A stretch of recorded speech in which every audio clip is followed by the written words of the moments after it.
Pulso económico del lunes que, como es tradicional, vamos a comenzar echando la vista atrás a ver qué tal le ha ido al IBEX 35. Hoy cierre con subidas, 0,89% de aumento. El índice general cierra en 11.272,8. Algunos valores han aprovechado la sesión, tampoco sin alaracas. Acciona Energía 2,13 arriba, CaixaBank 2,07 arriba, Fluidra 1,89 arriba.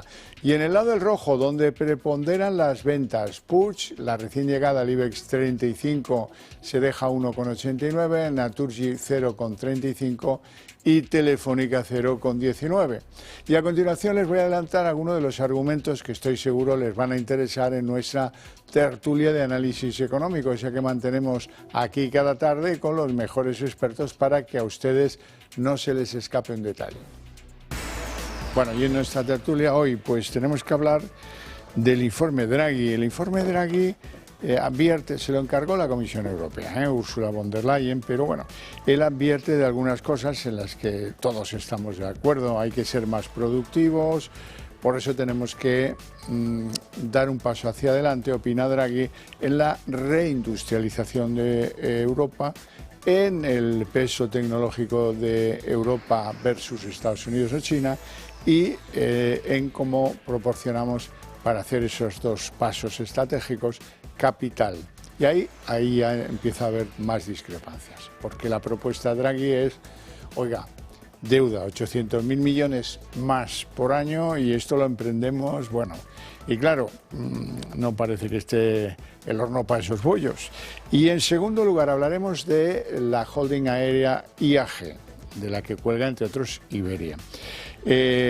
Hoy empezaba el primer dividendo desde 2019, la verdad es que han subido en bolsa con un trimestre bastante sólido en materia de beneficios y que eso ha coincidido con el tirar la toalla en lo que era la absorción de Air Europa.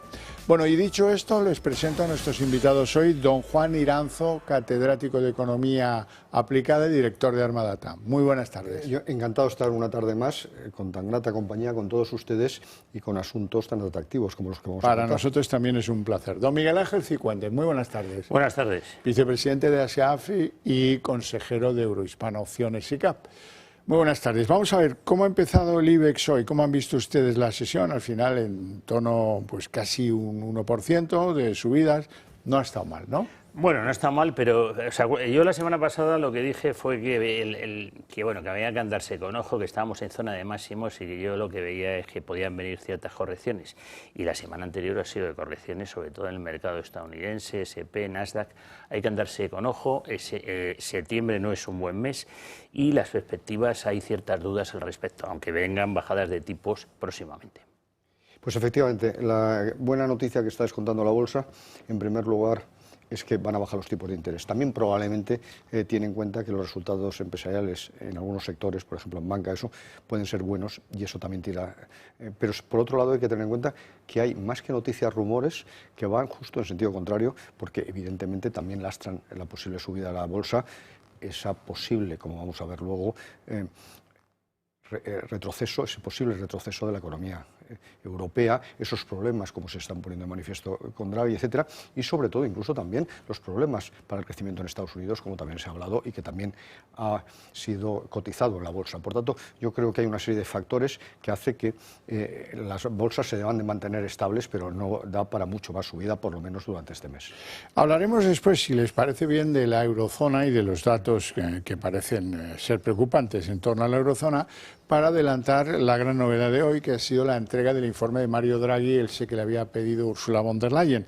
¿Qué dice? Pues esto que les contaba al principio, cojamos dinero de la deuda, endeudémonos más Europa y financiemos un plan anual de 800.000 millones, anual quiere decir 800.000 y 800.000, no dice cuánto tiempo, para reindustrializar Europa, que eso sí es verdad y coincidimos todos en que hace falta reindustrializar Europa y para ganar peso tecnológico frente a China y a Estados Unidos. ¿Qué opinan ustedes? Pues en primer lugar, respecto al diagnóstico, pues que es acertado. Evidentemente, Europa se ha ido desindustrializando, cada vez es más una economía de servicios, y luego, por otro lado, hay que tener en cuenta que nuestra productividad, por tanto también nuestra competitividad se ha ido deteriorando respecto a otros países como Estados Unidos y China. Pero es que además, desde el desarrollo del GPS, precisamente Europa no ha aportado muchísimo más a los avances tecnológicos y eso significa un retroceso que también incide precisamente en todos estos datos negativos respecto a la evolución de la economía. Pero dicho lo cual, en primer lugar, omite otra de las causas fundamentales, que estamos haciendo todo lo posible para penalizar al sector agrícola y al sector industrial a través de las medidas medioambientales sobredimensionadas, etcétera, que penaliza cualquier actividad. Y básicamente habla de un desarrollo industrial que sea compatible con el medio ambiente, la reducción de CO2. Pues eso es poco competitivo con la economía china, por ejemplo, la India, etcétera, incluso la norteamericana. Por tanto, ese debía ser un asunto que debía poner de manifiesto. En segundo lugar, yo sí que creo que debe haber un sector secundario, una industria importante dentro de la producción, pero privada, no pública y además no artificial, sino precisamente basada en que sea competitiva, no en que ahora creemos un INI europeo prácticamente, es decir, que subvencionemos empresas con ayudas públicas y, por tanto, empresas o públicas o prácticamente públicas. Ese no es un modelo de desarrollo sostenible, ni muchísimo menos. Y en este caso sí que en el momento que cesasen las ayudas, pues a lo mejor acabaría la competitividad de esas empresas. Y luego, por último, es que ya hubo un esfuerzo especial ante una situación excepcional, que fue el COVID, con los fondos, 700.000 millones, que se dedicaron al Fondo de Recuperación y Resiliencia, como lo hemos denominado aquí. Bueno, ya está. Un endeudamiento enorme. Europa lo que tiene, el mundo en general, pero Europa un gravísimo problema de sobreendeudamiento y desde luego no es asumible que los países europeos sigan sobreendeudándose. Máxime teniendo en cuenta que estaríamos hablando de una solidaridad compartida, es decir, una mutualización de la deuda de la que creo que Alemania tampoco está muy conforme. Sí, la verdad es que es sorprendente esto de mutualizar porque, oye, tal y como gastan aquí en el gobierno español, y vamos, a mí me parece un poco, efectivamente, es interesante lo que dice, pero no para hacer un INI europeo, que me parece muy buena definición. Y desde luego, si estamos en niveles de endeudamiento como estaba España a finales del siglo pasado, pues no creo que sea el momento de darle la posibilidad a los gobiernos que se puedan seguir endeudando, porque si no, esto no tiene fin. Bueno, solo un informe. A mi juicio, lo más flaco del informe es que no se alude a eso del tiempo en materia de superar brechas tecnológicas con Estados Unidos o con China. Eso no se puede recuperar si uno no se pone a invertir y a trabajar en ello y el resultado te viene, pues a lo mejor 10 años después. Pero sobre todo con inversión privada. Y además, como muy bien dice usted, las inversiones en I+D+I son muy complicadas y muy inciertas. Son inversiones a muy largo plazo, con una incertidumbre respecto a los resultados muy alta y, por tanto, complicadas de financiar. Es verdad que hay una complicidad ahí muy favorable entre la industria privada y el sector militar, porque hay que tener en cuenta que la mayor parte de los avances tecnológicos se han desarrollado en el campo militar. Por tanto, probablemente si de verdad se destinan más recursos a defensa y a inversión en defensa, pues se pueda favorecer también un tirón, como hemos comentado aquí, no es la primera vez, del sector industrial. De hecho, precisamente Airbus, en cierta medida, es el resultado de ese matrimonio con el sector de la defensa también, etcétera, no solo el sector de las aerolíneas. Bueno, yo creo que, en cualquier caso, no se debe favorecer para nada una industria pública y mucho menos absolutamente subvencionada con unas cifras ingentes que, entre otras cosas, como se está poniendo de manifiesto con los fondos de recuperación, no se están asignando y los que se están asignando se está haciendo, parece que no muy bien. Bueno, vamos con los datos de la eurozona que parecen amenazar una posible entrada en recesión. ¿Cómo lo ve? Pues mal. Lo veo mal porque tiene usted razón. Es que hay que tener en cuenta que, y lo hemos comentado aquí también, que la locomotora tradicional de Europa, Alemania, está parada. Está parada o está tirando hacia atrás y eso evidentemente arrastra al conjunto de los países europeos. Y además está muy vinculado a esa penalización de la industria que ahora pretende Draghi resucitar, porque aquí teníamos un sector del automóvil, por ejemplo, enormemente potente frente a la competencia también Japón, de China, etcétera. Bueno, lo que hemos hecho es penalizarle permanentemente. Yo creo que Europa va a poder competir mal a nivel internacional si seguimos lastrando nuestro desarrollo con limitaciones medioambientales, y precisamente esas propias limitaciones están incidiendo en esta situación. Yo siempre he defendido el desarrollo sostenible como un equilibrio muy difícil pero necesario entre crecimiento económico, cohesión social y protección del medio ambiente. Si tú incides en exceso en uno de los vértices, el modelo colapsa, y eso es lo que sigue ocurriendo en el caso europeo. Bueno, pues efectivamente, como se ve la recesión en ciernes, una de las razones de que esto esté así es que seguramente el jueves pues haya, vamos, seguro, 25 puntos básicos, el Banco Central Europeo pues va a bajar los tipos. Lo hemos visto ya en los bonos, tal y como están reaccionando, e incluso en la bolsa alemana, con lo que está diciendo Juan de la automoción. Pues claro, las empresas de automoción están en una situación bastante compleja. Muy compleja.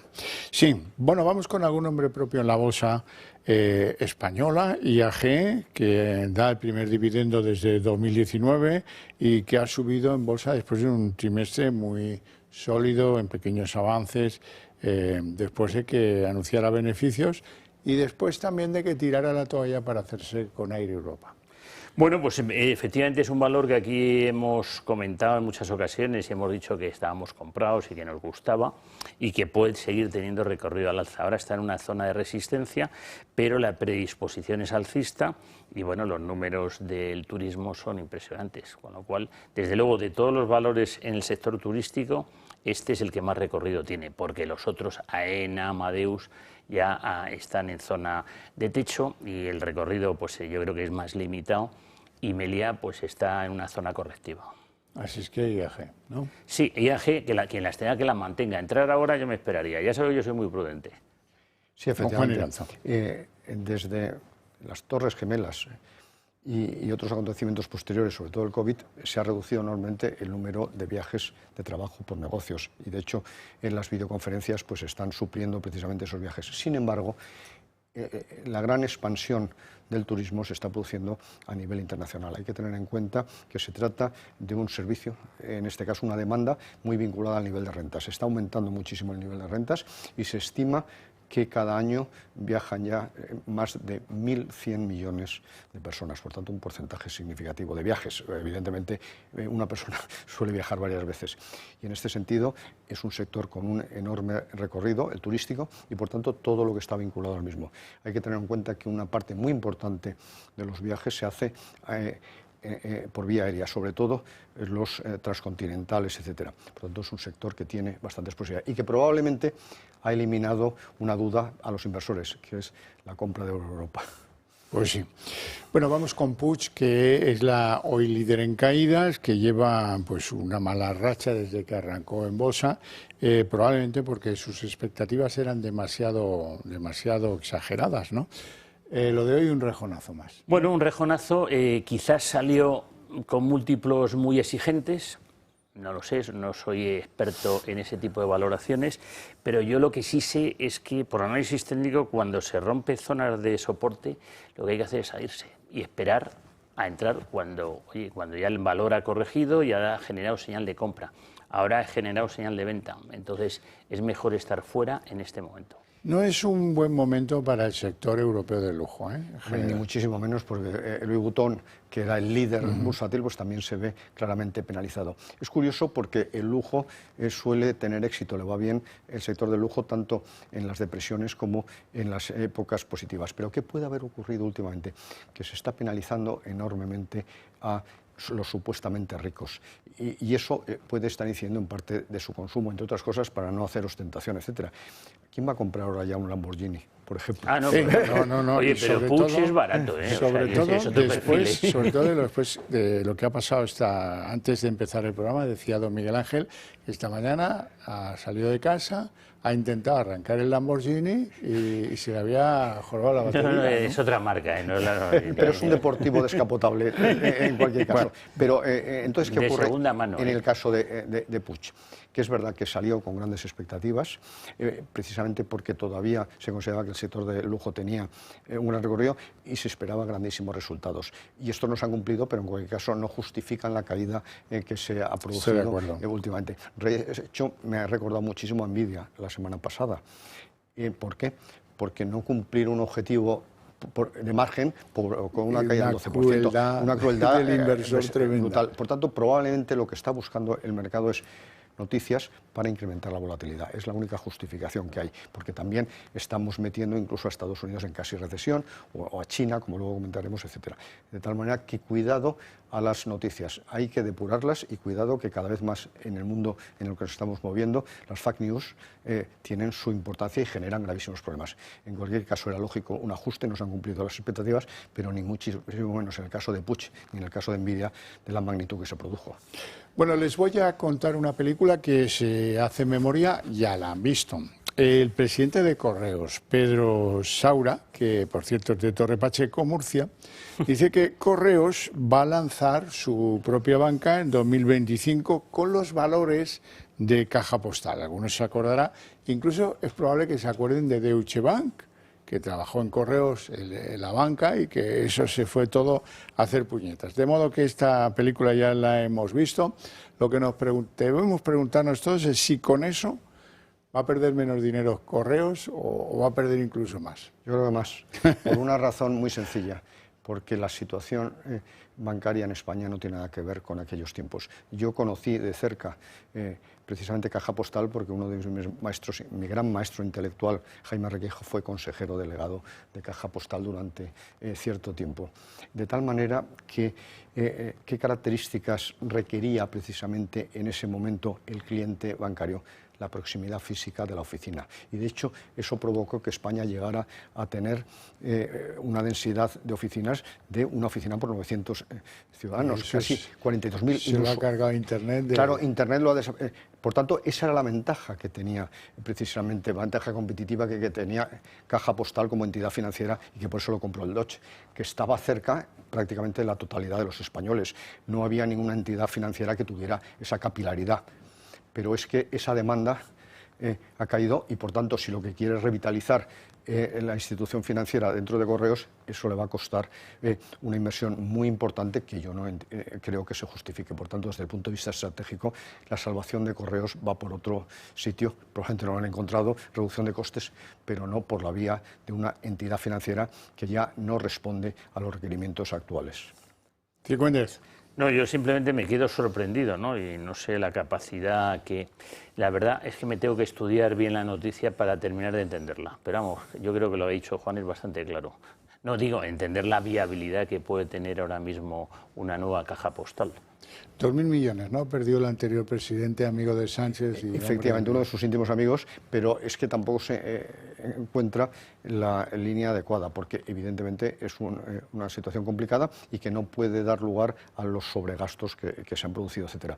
Yo creo que requiere de una estrategia de reunificación en el sentido de que parece ser que es la paquetería lo que puede ser un negocio mayor, etcétera, no tanto postal, eso hay que definirlo, y parece ser que también se metió en el asunto de transporte aéreo que no conocía y que le costó bastante dinero. Lo de la paquetería también lo tienen perdido, ¿eh? Frente a otros, evidentemente. Claro. Si se han comido la merienda, no uno, ni dos, ni tres, sino una docena de competidores. Eso, que es donde está el negocio. Bueno, hablemos del Euribor. Una buena noticia, por fin, está bien esto, porque ha vuelto a bajar del 3%. Muchos decían que esto lo haría a final de año y ya lo ha empezado a hacer después de 600 días de estar por encima del 3%. Y eso, pues que es una buena noticia, sin duda, para los hipotecados, se produce en una semana decisiva porque va a haber una rebajita de tipos, no espectacular, pero sí rebajita. Hombre, hoy el rumor que se ha oído es que la rebajita es de 25 puntos básicos, pero parece ser que no va a haber comunicado claro de cuál va a ser el siguiente movimiento. O sea, que no va a haber un comunicado diciendo que van a seguir bajando, sino que a lo mejor... Una vez más a remolque de la FED.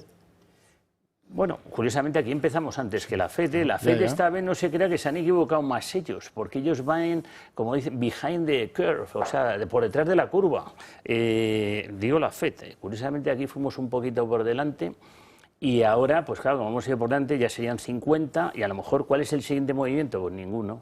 Se quedan a eso, se quedan los tipos al precio que van a estar una vez que se bajen los 25, si se bajan, que espero que sí. Yo espero que se bajen algo más, pero efectivamente el primer movimiento está bastante claro.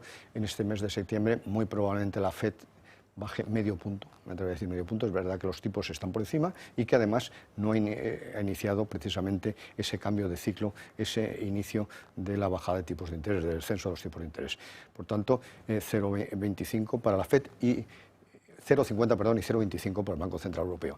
Dicho lo cual, va a depender mucho de la inflación y también, aunque el Banco Central Europeo solo tiene un objetivo, que es la estabilidad de precios, que está conseguida prácticamente, porque hay que recordar que el IPC se situó en el 2,2% y el objetivo de estabilidad de precios era un 2% flexible, además recuerden ustedes cuando la inflación está flexible, por tanto conseguido, pero de reojo, aunque no es su objetivo, como sí lo es en el caso de la Reserva Federal, también está mirando el crecimiento.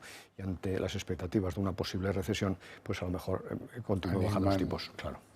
Bueno, hablemos de la inflación en China. Han salido los datos. Los datos en China son lo menos fiable que producen los chinos, ¿eh? No hay aparato que funcione peor que los datos que ofrecen. En cualquier caso, el 0,6% en agosto, una décima menos de lo previsto, pero la cuestión es ¿qué pasa en la economía china? Pues efectivamente se ha considerado una mala noticia, porque precisamente lo que se valora es que la inflación no ha subido como estaba previsto, por lo menos al 0,7%, porque la economía china se está desacelerando significativamente.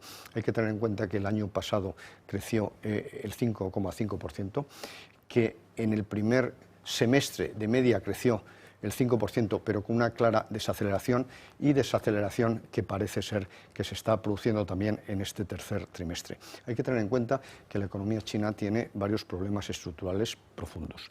En primer lugar, un déficit, un exceso de endeudamiento enorme, tanto el sector público como el privado, y eso ya genera expectativas negativas y menos posibilidades de consumo, porque hay que desapalancarse también, incluso las familias. En segundo lugar, hay que tener en cuenta que está pasando una profundísima crisis inmobiliaria, como también hemos comentado en muchas ocasiones, y que no está resuelta. Y luego, por otro lado, se está viendo claramente penalizada por las medidas proteccionistas que se están tomando frente a una parte importante de sus exportaciones, por ejemplo, respecto a los coches eléctricos, en este caso.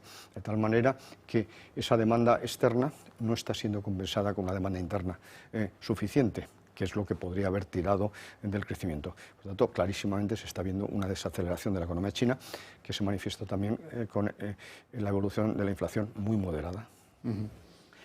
Yo lo que me refería hoy con respecto a China es ver cómo los índices llevan cayendo sin parar y están en zona, acercándose a zona de mínimos. Hoy, con este dato, que se ha tomado mal, pues han caído más de un 1%, con lo cual puede haber una oportunidad de entrada no muy lejana, es decir, a lo mejor de salida en ciertas zonas y de entrada en China, pero veremos a ver.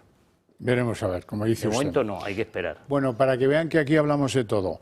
Las ventas de aceite de oliva en España han caído otro 15% en los últimos meses, a pesar de que es verdad que los precios han empezado a declinar, y esto pues viene a querer decir que los consumidores españoles han hecho un trabajo de sustitución, porque no lo podían pagar, del aceite de oliva por aceites de otros orígenes. Una mala noticia para el sector, pero bueno, así son las cosas, ¿no? ¿Qué le vamos a hacer? Oye, yo me hace gracia porque yo, en mi juventud nosotros tomábamos... Diga. Tomábamos aceite de girasol y era una cosa bastante normal. Luego pasamos, mis hijos no conocieron el aceite de girasol y ahora cuando le hablas de esto, no, tiene que ser oliva, con lo cual... Bueno, no tenemos tiempo para más, lo dejamos aquí con mi agradecimiento a estos dos caballeros por su presencia en el programa y a ustedes por su paciencia y su interés. Les veo en la redacción abierta.